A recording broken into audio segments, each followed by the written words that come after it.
How's it going, people? We're back, episode 2. We made it another day. Um, just want to say I appreciate y'all for continuing this journey of reading the whole Bible with me. Last episode, we got to read Genesis 1 through 8. We learned about Adam and Eve. How the way God started, Earth. We learned about Cain killed Abel. Come on, man. And then we ended it off with Noah's Ark, So that was a quick little recap of what we just went through. Now, before we get started though, I just gotta say, please, when you get the chance, follow the Instagram page at waves.of.unity. So that way you can keep up with any posters that we decide to make and whatnot dealing with this podcast. And also, my wife said something to me before we start reading. We gotta start it with a prayer, and that's very important because we want to always make sure that we are protected. You don't know what can be out here in our surroundings, listening to what we are doing. So we're going to start this off with a prayer. And my favorite prayer is the Lord's Prayer. So bow your heads, close your eyes. Our Father, which art in heaven, hallowed be thy name. Thy kingdom come, thy will be done on earth as it is in heaven. Give us this day our daily bread. Forgive our trespasses, and we forgive those who trespass against us. Lead us not into temptation, but deliver us from evil. It's thine is the kingdom, the power, and the glory, forever and ever. Amen. Always use the Lord's Prayer. It's my favorite prayer. Now, let's get started. We're on Genesis 9. And I want to let y'all know the translation that I'm reading is the New Living Translation. So, whatever translation y'all decide to use, you can follow along that way. And I just want to let y'all know, man, I understand this journey can be hard. All right, I'm just a regular guy, just like y'all are a regular male or female or whatever you decide to go by. We just here to learn about God. That's all it is. So I'm not a preacher. I'm not any religious teacher or anything. I'm just someone curious. So just like how you're curious, we're going to be curious together, and we're going to go on this journey together. So let's get to it. Like I said, I'm Genesis 9, New Living Translation. You can use whatever translation that, you feel is right for you. All right. So Genesis 9, chapter 1. Then God blessed Noah and his sons and told them, be fruitful and multiply. Fill the earth, all the animals of the earth, all the birds of the sky, all the small animals that scurry along the ground, and all the fish in the sea will look on you with fear and terror. I have placed them in your power.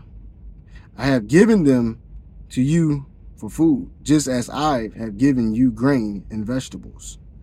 But you must never eat any meat that still has the lifeblood in it. And I will require the blood of anyone who takes another person's life. If a wild animal kills a person, it must die. And anyone who murders a fellow human must die. If anyone takes a human life, that person's life will also be taken by human hands. For God made human beings in his own image. Now be fruitful and multiply and repopulate the earth. Then God told Noah and his sons, I hereby confirm my covenant with you and your descendants, and with all the animals that were on the boat with you, the birds, the livestock, and all the wild animals, every living creature on earth. Yes, I'm confirming my covenant with you. Never again will flood waters kill all living creatures. Never again will a flood destroy the earth. Then God said, I'm giving you a sign of my covenant with you and with all living creatures for all generations to come. I have placed my rainbow in the clouds. It is the sign of my covenant with you and with all the earth. When I send clouds over the earth, the rainbow will appear in the clouds, and I will remember my covenant with you and with all living creatures. Never again would the flood waters destroy all life. When I see the rainbow in the clouds, I will remember the eternal covenant between God and every living creature on earth. Then God said to Noah, yes, this rainbow is the sign of the covenant I am confirming with all the creatures on earth. Let's stop right there right quick. So I just want to say something. This is a lot that we just read. I want to take this in for a second. So this is the Old Testament. I'm not 100% sure, but I do think in the New Testament some of these things are written differently for the new age, of course. But man, that's deep. You know, think about all the people who murdered somebody, and if this was those times, you pretty much dead. Like there's no oh, you get a life sentence to sit in a prison. Nah, you're dead. You're getting sentenced to death. And the rainbow. Now I know a lot. Today's the rainbow is it got a lot of different meanings today. We ain't gonna get into it, but according to God, the rainbow is to symbolize that He made a promise. This is His covenant to us, making a promise that He will never flood the earth again. Not saying you ain't gonna have no floods, you know, from natural disasters, you know, flooding will happen, but He's saying where the flood completely covers the entire earth. So now let's keep going. I'm on chapter 18. The sons of Noah who came out of the boat with their father were Shem, Ham, and Japheth. Ham is the father of Canaan. From these three sons of Noah came all the people who now populate the earth. After the flood, Noah began to cultivate the ground, and he planted a vineyard. One day, he drank some wine he had made, and he became drunk and lay naked inside his tent. Ham, the father of Canaan, saw that his father was naked and went outside and told his brothers. Then Shem and Japheth took a robe, held it over their shoulders, and back into the tent to cover their father. As they did this, they looked the other way so they would not see him naked. When Noah woke up from his slumber, he learned what Ham, his youngest son, had done. Then he cursed Canaan, the son of Ham. May Canaan be cursed. May he be the lowest of servants to his relatives. Then Noah said, may the Lord, the God of Shem, be blessed, and may Canaan be his servant. May God expand the territory of Japheth. May Japheth share the prosperity of Shem, and may Canaan be his servant. Noah lived another 350 years after the great flood. He lived 950 years and then he died. Man. So Noah felt disrespected by his son. He's like, hey, you just gonna cover me up? Yeah. I'm not somebody, you know, wherever you listening to this podcast, whether you watching it on YouTube or listening on Spotify, iHeart, Amazon Music, Pandora, or whatever, or comment on the Instagram page, you know, waves.of.unity. Maybe you can help us break that down. You know, why Noah was so upset with this son covering him up with a robe. I would like to know more about that. So Ways of Unity people out there, please help us break that down. Let's go to the next chapter. We're going to chapter 10 now. All right. This is the account of the families of Shem, Ham, and Japheth, the three sons of Noah. Many children were born to them after the great flood. The descendants of Japheth. Okay, before I read this, I do not know how to pronounce a lot of these names. So if you're following along in your Bible right now, chapter 10 is pretty much breaking down all the descendants of each of Noah's children with all the names. Now, I'm going to skip this part because I don't want to disrespect God's people in these names. But it's some great information. So if you take the time in this moment right here to just look through it and scan with me with these names, I would gibber up all these names right now if I try to read it. So I'm gonna just save us the headache. But I am gonna read verse 32. And it says, these are the clans that descended from Noah's son, arranged by nation according to their lines of descent. All the nations of the earth descended from these clans after the great flood. So his 3 sons. So now we're gonna go ahead and that's chapter 10. It's just breaking down the descendants of Noah. And like I said, I don't want to mess up those names. So let's move forward. And we're going to go to chapter 11. All right, verse 1. At one time, all the people of the world spoke the same language and used the same words. As the people migrated to the east, they found a plain in the land of Babylonia. I think I said that right. If I didn't, bear with me, and settled there. They began saying to each other, let's make bricks and harden them with fire. In this region, bricks were used instead of stone, and tar was used for mortar. Then they said, come, let's build a great city for ourselves with a tower that reaches into the sky. This will make us famous and keep us from being scattered all over the world. But the Lord came down to look at the city and the tower the people were building. Look, he said, the people are united, and they all speak the same language. After this, nothing they set out to do will be impossible for them. Come, let's go down and confuse the people with different languages. Then they won't be able to understand each other. And that way, the Lord scattered them all over the world, and they stopped building the city. This is why the city was called Babel, because this is where the Lord confused the people with different languages. In this way, he scattered them all over the world. Hold on, let me turn that. I need some air. So I'm assuming this is where God came up with all the different languages, you know, for the people across the world. Let's keep going on verse 10.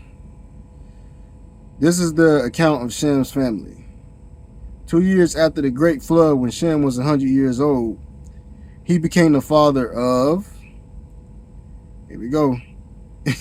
Somebody help me with this. Arphaxad. After the birth of Arphaxad, Shem lived another 500 years and had other sons and daughters. When Arphaxad was 35 years, he became the father of Shelah. After the birth of Shelah, okay, so we doing this again. So look, guys, verses 10 through 26. Okay, these are another line of descendants that we're going through. And once again, these names are different. And me not growing up during that time, of course, it's hard for me to pronounce them. But I am going to read verse 26 because this is very important. It says, after Terah was 70 years old, he became the father of Abram, Nahor, and Haran. Now, Abram is very important, so I just wanted to read that. Not saying that the rest of these people are not important, but Abram is very important, so we wanted to make sure we read that part. All right, the family of Terah. This is the account of Terah's family. Terah was the father of Abram, Nahor, and Haran. Haran was the father of Lot, but Haran died in Ur of the Chaldeans, the land of his birth, while his father Terah was still living. Meanwhile, Abram and Nahor both married. The name of Abram's wife was Sarai, and the name of Nahor's wife was Milcah. And Milcah and her sister Iscah, were daughters of Nahor's brother Haran. But Sarai was unable to become pregnant and had no children. One day, Terah took his son Abram, his daughter-in-law Sarai, his son's Abram's wife, and his grandson Lot, his son's Haran's child, and moved away from Ur of the Chaldeans. He was headed for the land of Canaan, but they stopped at Haran and settled there. Terah lived for 205 years and died while still in Haran. Yeah, these names are chopping me up, but we're going to read further, and these names are going to start to change. Well, we can understand them a little bit better. All right, let's keep going. Oh, boy. Let's see. We on Genesis 12. All right, the call of Abram. That's what mine's saying right now. All right, chapter 12, verse 1. The Lord has said to Abram, leave your native country, your relatives, and your father's family, and go to the land that I will show you. I will make you into a great nation. I will bless you and make you famous, and you will be blessing to others. I will bless those who bless you and curse those who treat you with contempt. All the families on earth will be blessed through you. So Abram departed as the Lord had instructed, and Lot went with him. Abram was 75 years old when he left Haran. He took his wife, Sarai, his nephew Lot, and all his wealth, his livestock, and all the people he had taken into his household at Haran, and headed for the land of Canaan. When they arrived in Canaan, Abram traveled through the land as far as Shem. There he set up camp beside the oak of Moreh.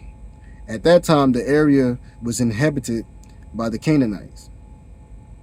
Then the Lord appeared to Abram and said, I will give this land to your descendants. And Abram built an altar there, dedicated it to the Lord who had appeared to him. After that, Abram traveled south and set up camp in the hill country with Bethel to the west and Ai to the east. There he built another altar and dedicated to the Lord, and he worshiped the Lord. Then Abram continued traveling south by stages toward the Negev. So it looks like right here, verses 1 through 9 is just God showing Abram as he continued to travel all the land that will one day become his. All right, let's keep going. Verse 10. At the time, a severe famine struck the land of Canaan, forcing Abram to go down to Egypt, where he lived as a foreigner. As he was approaching the border of Egypt, Abram said to his wife, Sarai, look, you are a very beautiful woman. When the Egyptians see you, they will say, this is his wife, let's kill him. Then we can have her. So please tell them you are my sister. Then they will spare my life and treat me well because of their interest in you. And sure enough, when Abram arrived in Egypt, everyone noticed Sarai's beauty. When the palace officials saw her, they sang her praises to Pharaoh, their king, and Sarai was taken into his palace. Then Pharaoh gave Abram many gifts because of her: sheep, goats, cattle, male and female donkeys, male and female servants, and camels. But the Lord sent terrible plagues upon Pharaoh and his household because of Sarai, Abram's wife. So Pharaoh summoned Abram and accused him sharply. What have you done to me? He demanded. Why didn't you tell me she was your wife? Why did you say she is my sister and allow me to take her as my wife? Now then, here's your wife. Take her and get out of here. Pharaoh ordered some of his men to escort them, and he sent Abram out of the country, along with his wife and all his possessions. So Abram pretty much wasn't trying to take no chances. He was like, man, as beautiful as you are, you know, but you gotta think, back in these days, there ain't no police. So he just walking in somebody else's territory. Anything can happen. So he was like, man, I ain't taking no chances. Say you my sister. That way we can just go in, get through here, and see another day. All right, let's go to chapter 13. So Abram left Egypt and traveled north into the Negev, along with his wife and Lot, and all that they owned. Abram was very rich in livestock, silver, and gold. From the Negev, they continued traveling by stages toward Bethel, and they pitched their tents between Bethel and Ai, where they had camped before. This was the same place where Abram had built the altar, and there he worshipped the Lord again.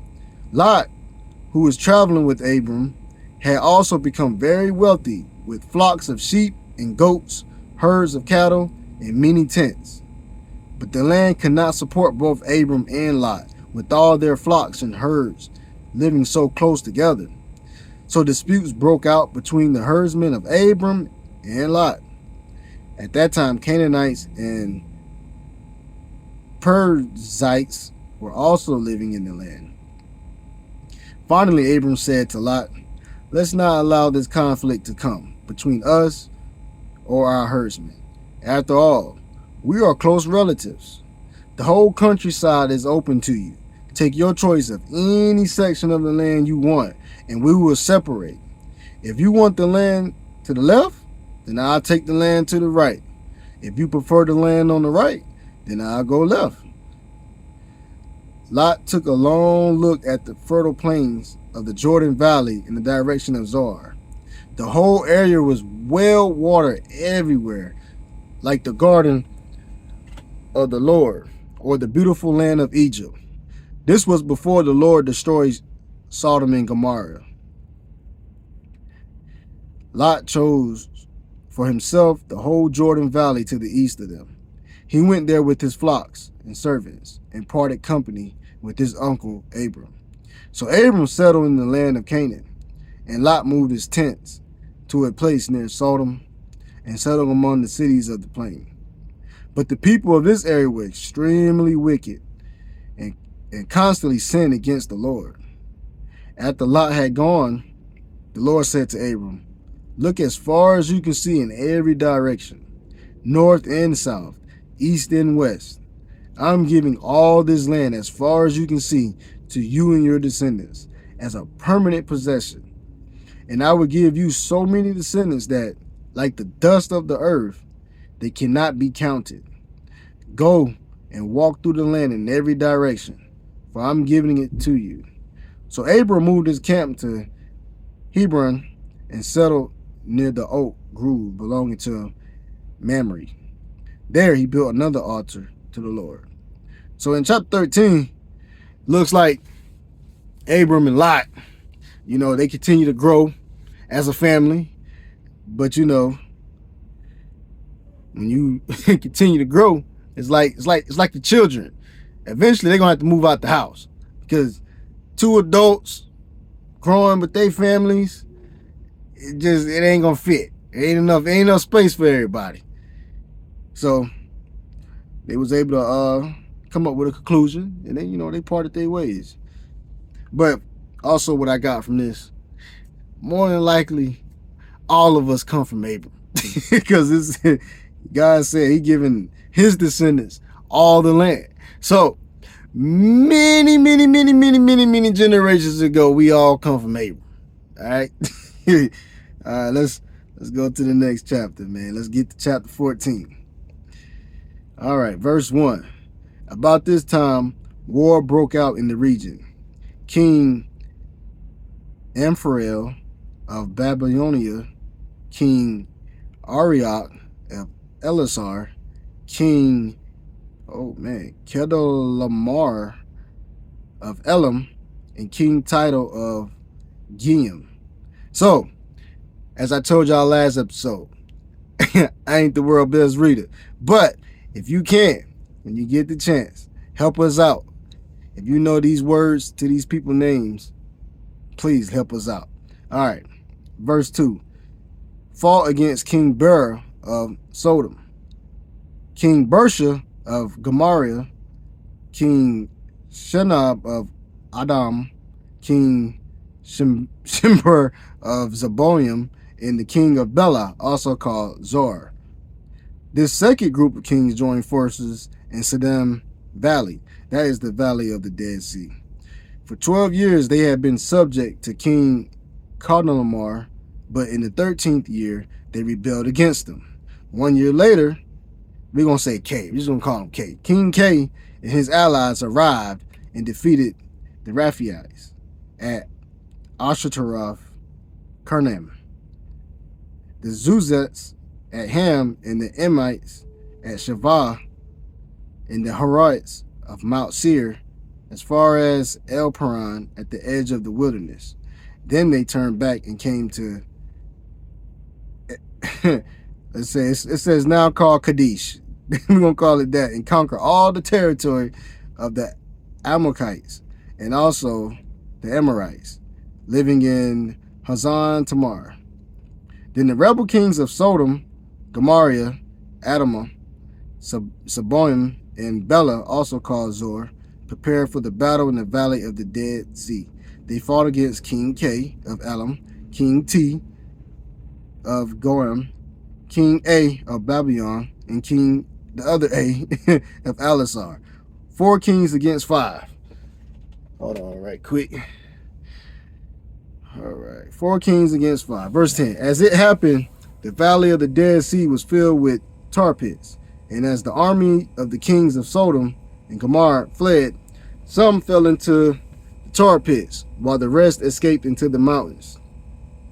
The victorious invaders then plundered Sodom and Gomorrah and headed for home, taking with them all the spoils of war and the food supplies.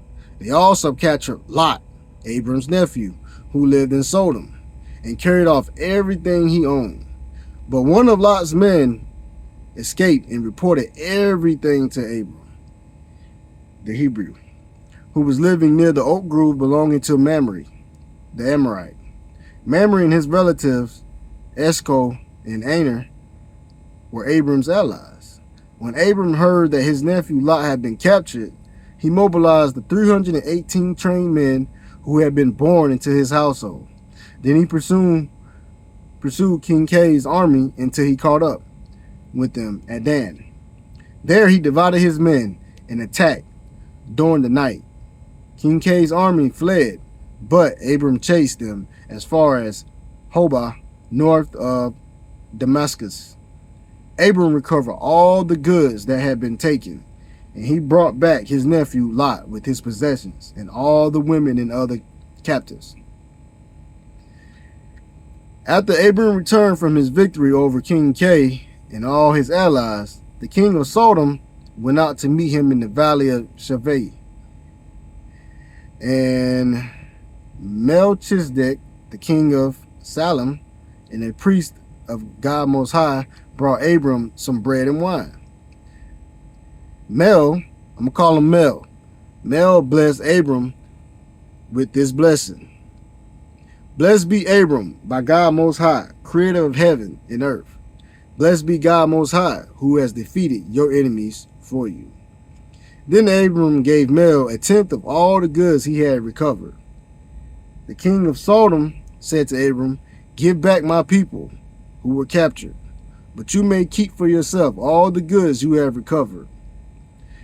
Abram replied to the king of Sodom, "I solemnly swear to the Lord, God Most High, creator of heaven and earth, that I would not take so much as a single thread or sandal thong from what belongs to you. Otherwise, you might say, I am the one who made Abram rich.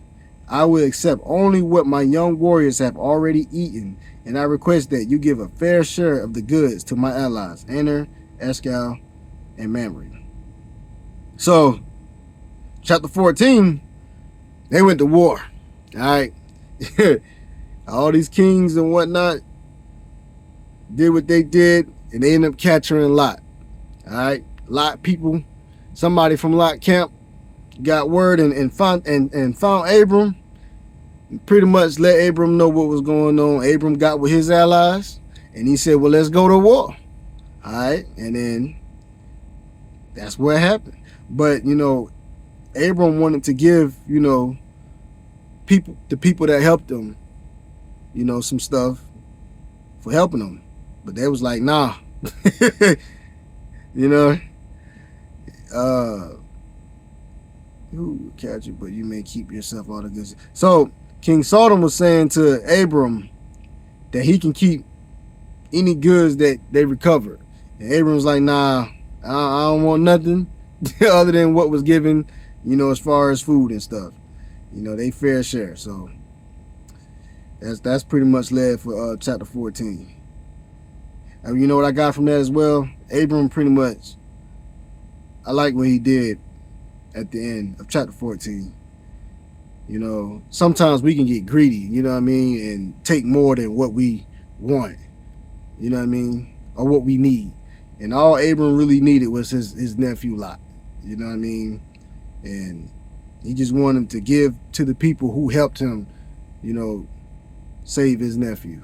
And I think that's what a lot of us can sometimes get messed up, is we tend to go for more than what we need, you know.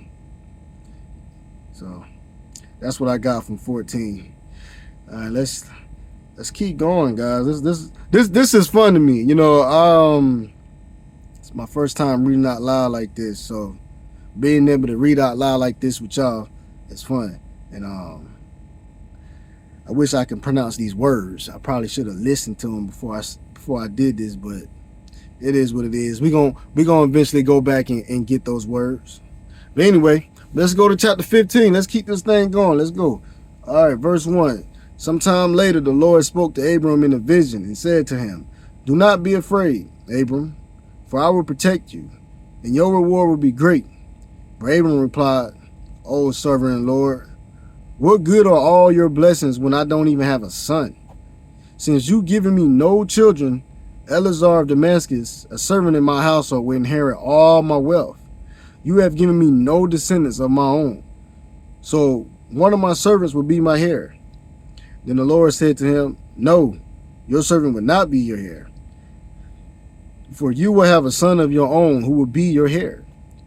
Then the Lord took Abram outside and said to him, look up into the sky and count the stars if you can. That's how many descendants you will have. And Abram believed the Lord, and the Lord counted him as righteous because of his faith. Remember that, y'all, faith. Then the Lord told him, I am the Lord who brought you out of Ur of the Chaldeans to give you this land as your possession. But Abram replied, O sovereign Lord, how can I be sure that I will actually possess it? The Lord told him, bring me a 3-year-old heifer, a 3-year-old female goat, a 3-year-old ram, a turtle dove, and a young pigeon. So Abram presented all these to him and killed them. Then he cut each animal down the middle and laid the halves side by side. He did not, however, cut the birds in half. Some vultures swooped down to eat the carcasses, but Abram chased them away. As the sun was going down, Abram fell into a deep sleep, and a terrifying darkness came down over him.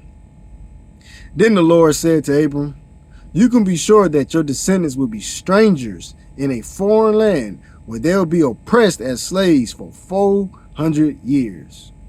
But I will punish the nation that enslaves them, and in the end, they will come away with great wealth.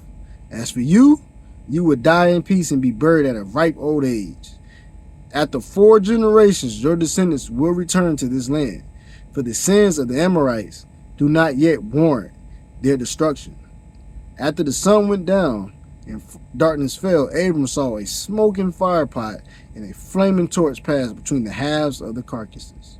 So the Lord made a covenant with Abram that day and said, I have given this land to your descendants, all the way from the border of Egypt to the great Euphrates River, the land now occupied by the Kenites, the Kenzites, the Canaanites, the Hittites, the Perizzites, the Rephites, Amorites, Canaanites, Gershites, and Jebusites. a lot of people. It's a lot. All right, chapter 16. Now Sarai, Abram's wife, had not been able to bear children for him, but she had an Egyptian servant named Hagar. So Sarai said to Abram, "The Lord has prevented me from having children. Go and sleep with my servant. Perhaps I can have children through her." And Abram agreed with Sarai's proposal. So Sarai, Abram's wife, took Hagar, the Egyptian servant, and gave her to Abram as a wife. This happened 10 years after Abram had settled in the land of Canaan. So Abram had sexual relations with Hagar, and she became pregnant. But when Hagar knew she was pregnant, she began to treat her mistress, Sarai, with contempt. Then Sarai said to Abram, "This is all your fault. I put my servant into your arms, but now that she's pregnant, she treats me with contempt. The Lord will show who's wrong, you or me." Let's stop there right quick. Boy, if that ain't a woman, they tell you to do something, and then when you do it, and she find out that she made a mistake, it's all your fault. Man, this goes back to the beginning of times, man. I love my wife though. All right, let's keep going. Verse 6, Abram replied, "Look, she is your servant, so deal with her as you see fit." Then Sarai treated Hagar so harshly that she finally ran away. The angel of the Lord found Hagar beside a spring of water in the wilderness, along the road to Shur. The angel said to her, "Hagar, Sarai's servant, where have you come from, and where are you going?" "I'm running away from my mistress Sarai," she replied. The angel of the Lord said to her, "Return to your mistress and submit to her authority." Then he added, "I will give you more descendants than you can count." And the angel also said, "You are now pregnant and will give birth to a son. You are to name him Ishmael, which means God hears. For the Lord has heard your cry of distress. This son of yours will be a wild man, as untamed as a wild donkey. He will raise his fists against everyone, and everyone will be against him. Yes, he will live in open hostility against all his relatives." Thereafter, Hagar used another name to refer to the Lord who had spoken to her.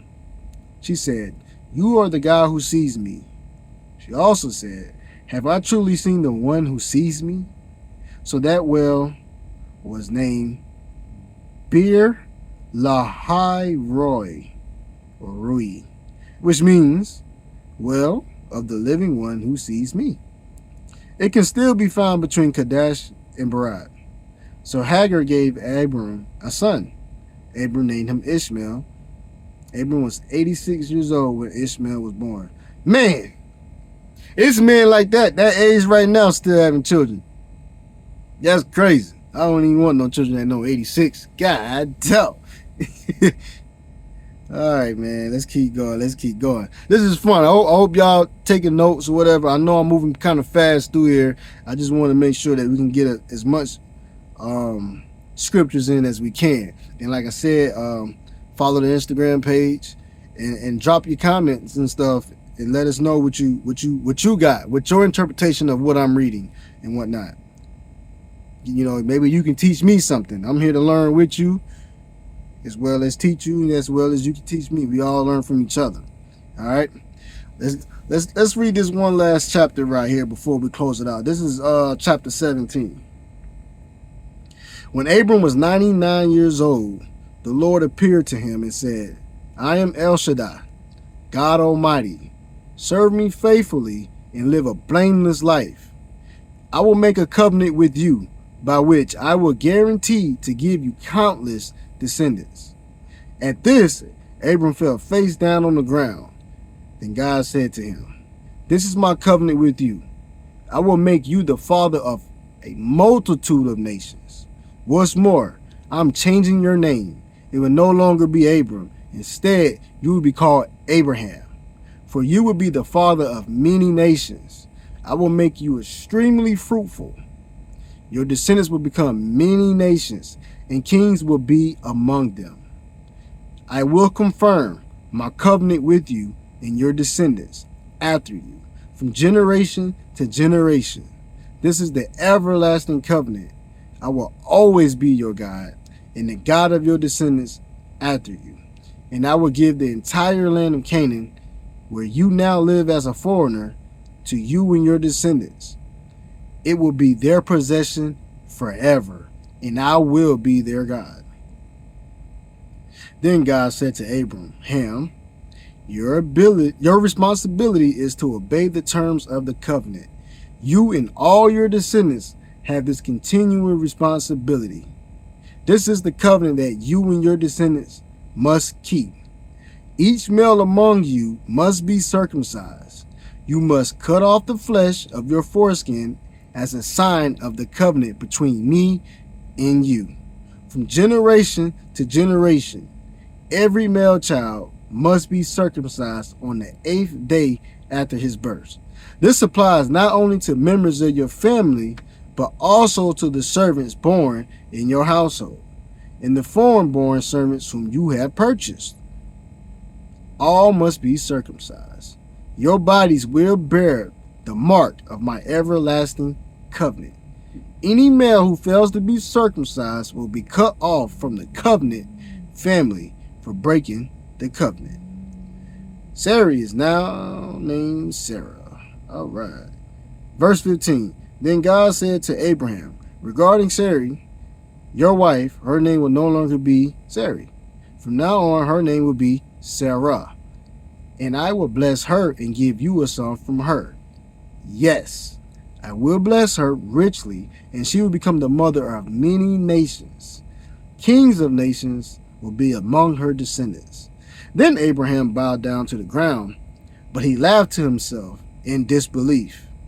How could I become a father at the age of 100, he thought. And how can Sarah have a baby when she is 90 years old? So Abraham said to God, may Ishmael live under your special blessing. But God replied, no, Sarah, your wife will give birth to a son for you. You will name him Isaac, and I will confirm my covenant with him and his descendants as an everlasting covenant. As for Ishmael, I will bless him also, just as you have asked. I will make him extremely fruitful and multiply his descendants, and become the father of 12 princes. And I will make him a great nation. But my covenant will be confirmed with Isaac, who will be born to you in Sarah about this time next year. When God had finished speaking, he left Abraham. On that very day, Abraham took his son Ishmael and every male in his household, including those born there and those who he had bought. Then he circumcised them, cutting off their foreskins, just as God had told him.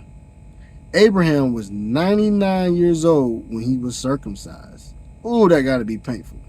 And Ishmael, his son, was 13. But Abraham and his son Ishmael were circumcised on the same day, along with all the other men and boys of the household, whether they were born there or bought as servants. All were circumcised with them. Now, that was chapter 17. So pretty much what happens in chapter 17, God pretty much makes a covenant with Abraham. You know, he changed his name and his wife's name, and guaranteed that they will have a son, you know, and name him Isaac. And he's guaranteeing that, you know, Isaac will have plenty of descendants to come from him, you know. So this is a wrap, guys. Episode 2. I really appreciate y'all for coming on this journey with me and reading the whole Bible. Like I said, if you guys can follow the Instagram page at waves.of.unity to keep up with everything that's going on with Waves of Unity, and wherever you listen to this podcast, whether it's YouTube, Spotify, iHeart, Amazon Music, Pandora, and Apple Music. And if you're on this YouTube video, subscribe and like the video. You know, let's keep going. Let's try to touch. My goal here is to gain at least one follower to come on this journey with me every episode. So, and to retain the follower from the previous episode. So, if it's just one of you out there, come on this journey with me, and we're going to read this Bible together. We're going to learn about God together, and we're going to continue to try our best to live, a godly life. We ain't perfect. I'm not saying that, you got to be perfect or anything like that, but this is the first step that we need to take to get to where we want to go with God. And there's no better way than having the scripture.